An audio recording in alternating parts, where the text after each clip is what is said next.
सभी को नमस्कार। कैसे हो विद्यार्थियों? देखो, हम पढ़ रहे हैं अपना 5वां अध्याय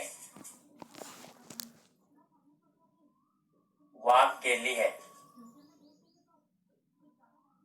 और वाक्केली का अर्थ होता है पहेली। ठीक है। और पिछले 2 वीडियो में हमने 7 श्लोक देख लिए थे और ये 8 नंबर का श्लोक है। इसको आज हम पढ़ेंगे। देखो, अपदो।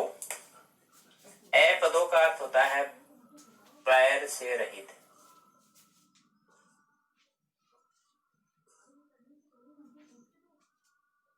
ठीक है। अपदो का अर्थ क्या होता है? पैर से रहित। दूरगामी।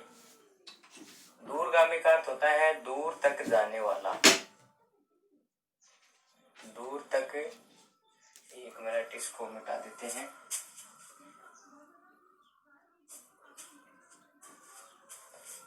एक मिनट, या फिर दूर जाने वाला।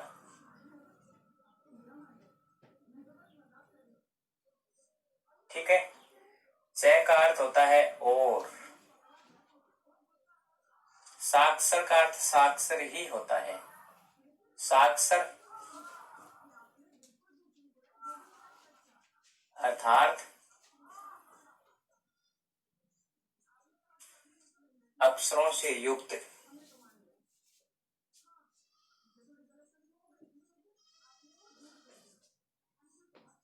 अक्षरों से युक्त। दिखाई दे रहा ना ऊपर तक?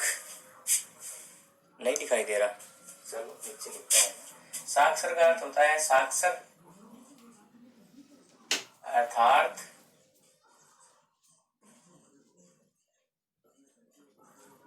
अक्षरों से युक्त।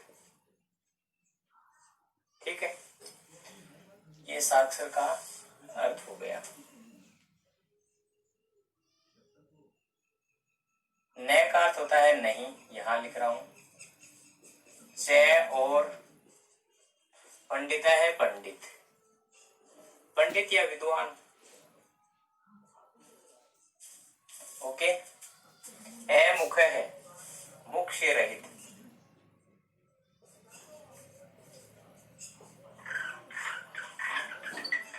स्फुट वक्ता स्पष्ट बोलने वाला। स्पष्ट बोलने वाला। स्फुट वक्ता का अर्थ होता है स्पष्ट बोलने वाला। और च का अर्थ क्या होता है? और। यो ये है अर्थात जो। जानाती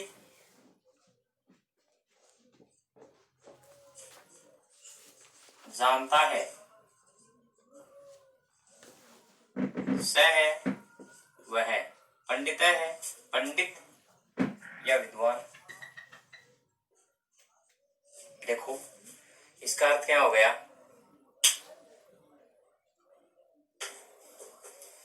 देखो, पैर से रहित है लेकिन दूर तक जाने वाला है। पैर से रहित है, पैर नहीं है, लेकिन फिर भी क्या कैसा है? दूर जाने वाला है। पैर से रहित है लेकिन दूर तक जाने वाला है। ठीक है। दूसरा, साक्षर अर्थात अक्षरों से युक्त है लेकिन पंडित या विद्वान नहीं है।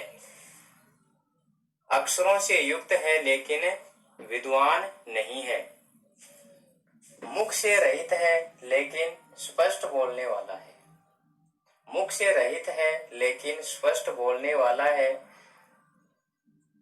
जो जानता है वह विद्वान है। कि ये चीज क्या है, उसका नाम जो जानता है वो कौन है? विद्वान है। तो बताओ ऐसी कौन सी चीज है जिसके पैर नहीं है लेकिन दूर तक जाती है, और अक्षरों से युक्त है लेकिन विद्वान नहीं है वो, और स्पष्ट बोलने वाला है लेकिन मुंह से रहित है, और जो इसका नाम जानता है वह विद्वान है। तो ऐसी कौन सी चीज है? पत्र। तो इसका आंसर क्या हो जाएगा? संदेश पत्रम। संदेश पत्रम या समाचार पत्र भी हो सकता है, समाचार पत्रम। ठीक है, ये दोनों ही इसके आंसर हो सकते हैं। बात समझ में आ गई क्या? एक बार और देख लो इसका अर्थ। पैरों से रहित है लेकिन दूर तक जाने वाला है,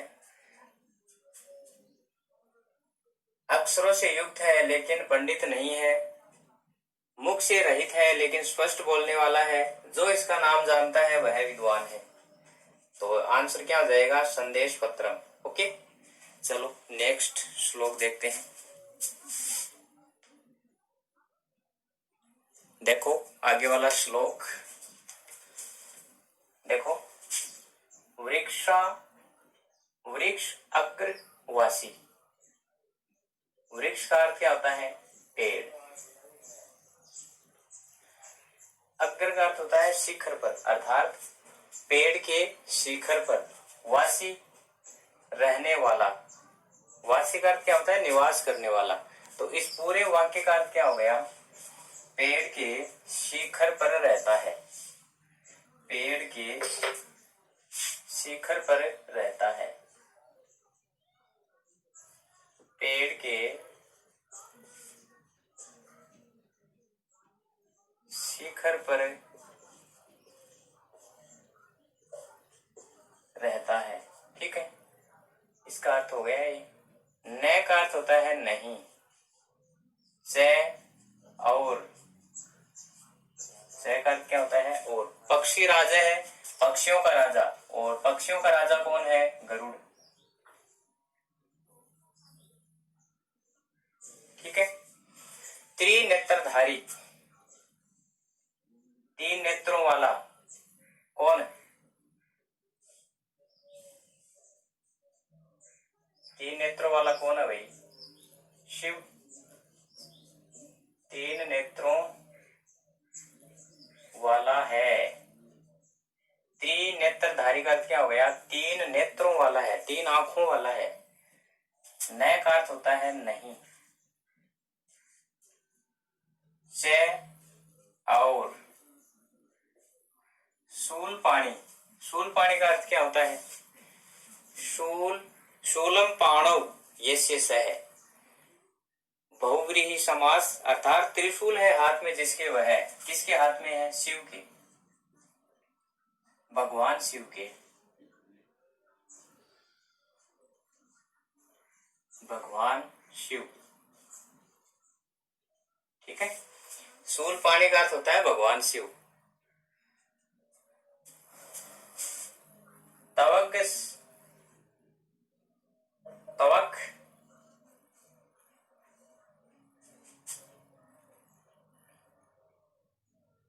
धन वस्त्र धारी, जस्त्व संधि है यहाँ पर। तवक का अर्थ होता है छाछ के वस्त्र।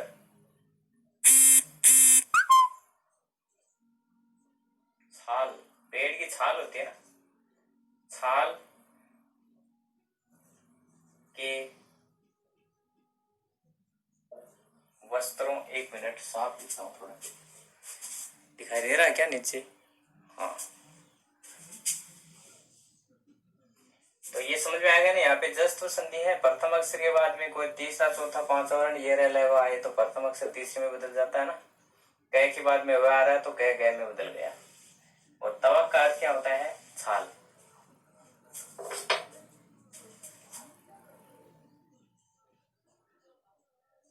छाल के वस्त्र धारण करने वाला है, छाल के वस्त्र धारण करने वाला है। और न का अर्थ होता है नहीं, च का अर्थ होता है और, सिद्ध योगी, सिद्ध योगी, सिद्ध योगी ही होता है।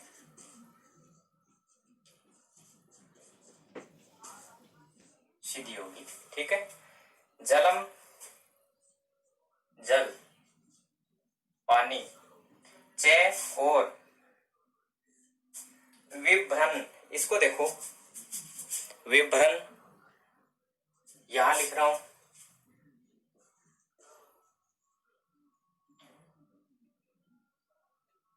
विभत धन नया बनेगा ये, ठीक है।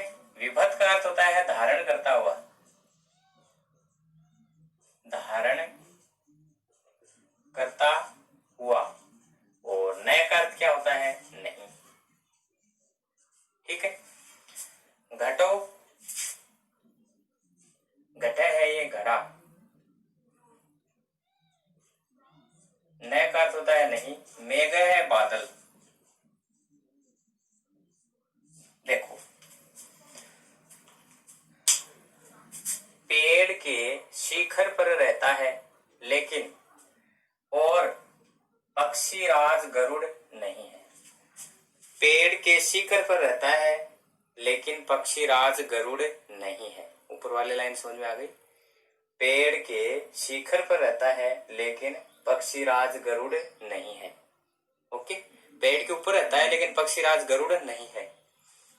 दूसरी लाइन, तीन नेत्रों वाला है लेकिन भगवान शिव नहीं है। तीन नेत्रों वाला है लेकिन भगवान शिव नहीं है। छाल के वस्त्र धारण करने वाला है लेकिन सिद्ध योगी नहीं है। ठीक है, छाल के वस्त्र धारण करने वाला है लेकिन सिद्ध योगी नहीं है। जल धारण करता हुआ, विभ्रम का क्या होता है, धारण करता हुआ। जल को धारण करने वाला है लेकिन घड़ा और बादल नहीं है। जल को धारण करने वाला है लेकिन घड़ा और बादल नहीं है। तो विद्वानों उसका नाम बताओ क्या है। पहली बात क्या है, पेड़ के शिखर पर रहता है और शिखर के ऊपर तो पक्षी रहते हैं, लेकिन क्या बताया गया, वो गरुड़ राज पक्षी नहीं है। ठीक। दूसरी चीज, तीन आंख हैं उसके लेकिन भगवान शिव भी नहीं है। ओके, और छाल के वस्त्र धारण करता है लेकिन कोई सिद्ध योगी भी नहीं है। योग करते हैं ना तपस्वी, वो भी नहीं है। और जल को धारण करता है लेकिन घड़ा और बादल भी नहीं है। तो वो क्या है, इसका आंसर हो जाएगा नारियल। ठीक है, क्या है फिर वो, नारियल। अब देखो, नारियल पेड़ के शिखर पर ही लगता है, ऊपर लगता है नारियल का पेड़, आपने देखा होगा, पक्षीराज नहीं है। और कभी आपने नारियल को तोड़ के देखा होगा तो उसके अंदर से ऐसे निकलता है, गोल गोल निकलता है ना। अगर नहीं देखा तो आज बाजार से लेके आना और उसको तोड़ के देखना, और आपको ऐसे मिलेगा वहां पे, देखना आप। तो ये तीन नेत्र वाला हो गया, शिव नहीं है। और नारियल के अंदर जल होता ही है, होता है ना, और ये कोई घड़ा भी नहीं है और बादल भी नहीं है। ठीक है, तो इसका आंसर क्या हो जाएगा, नारियल। ओके, चलो नेक्स्ट देखते हैं। देखो आगे वाला श्लोक, नंदामी का अर्थ होता है आनंदित होता हूं। ठीक है, आनंदित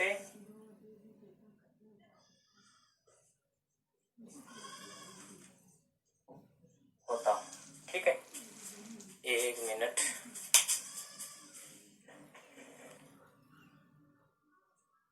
मेघान, मेघान अर्थात बादलों को,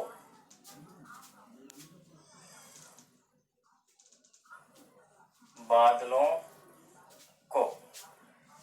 गगने, गगने का अर्थ होता है आकाश में।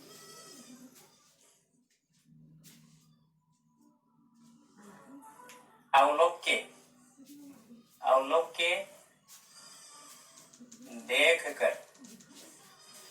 ठीक है, नृत्यामि,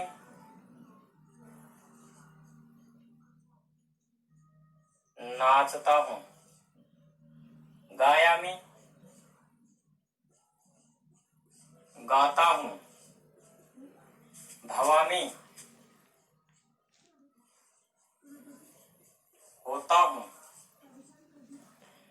तुष्ट है, प्रसन्न,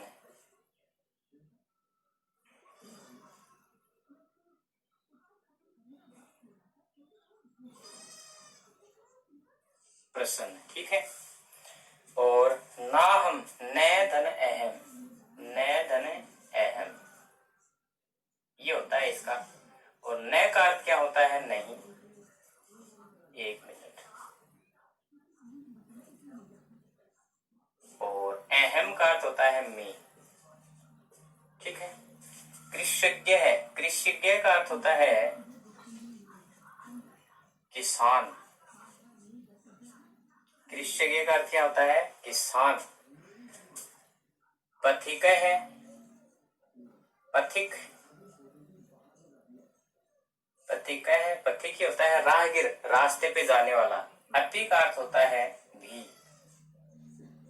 और ना अहम, न धन अहम, और इनके अर्थ क्या हो गया? न का अर्थ हो गया नहीं, अहम का अर्थ हो गया मैं। वदंतु, बोलो या बताओ।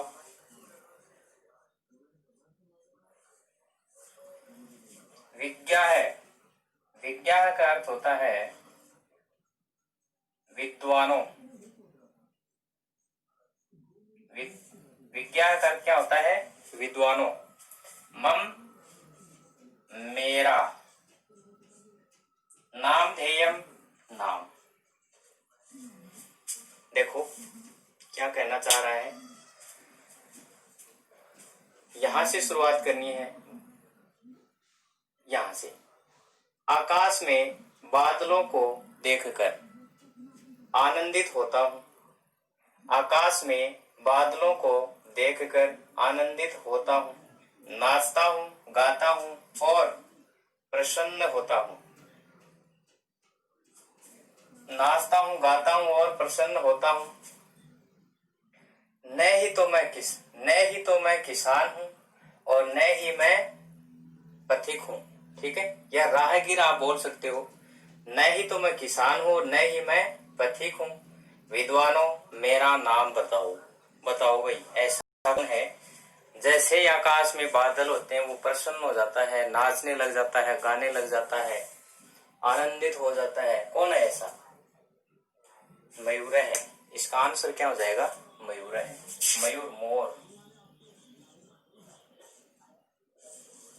मोर, जब भी बारिश होती है तो आप देखना मोर बोलते हैं। आकाश में बादलों को देखकर आनंदित होता हूँ, नाचता हूँ, गाता हूँ और प्रसन्न होता हूँ। न तो मैं किसान हूँ और न ही मैं कोई राहगीर हूँ। राहगीर या पथिक। ठीक है।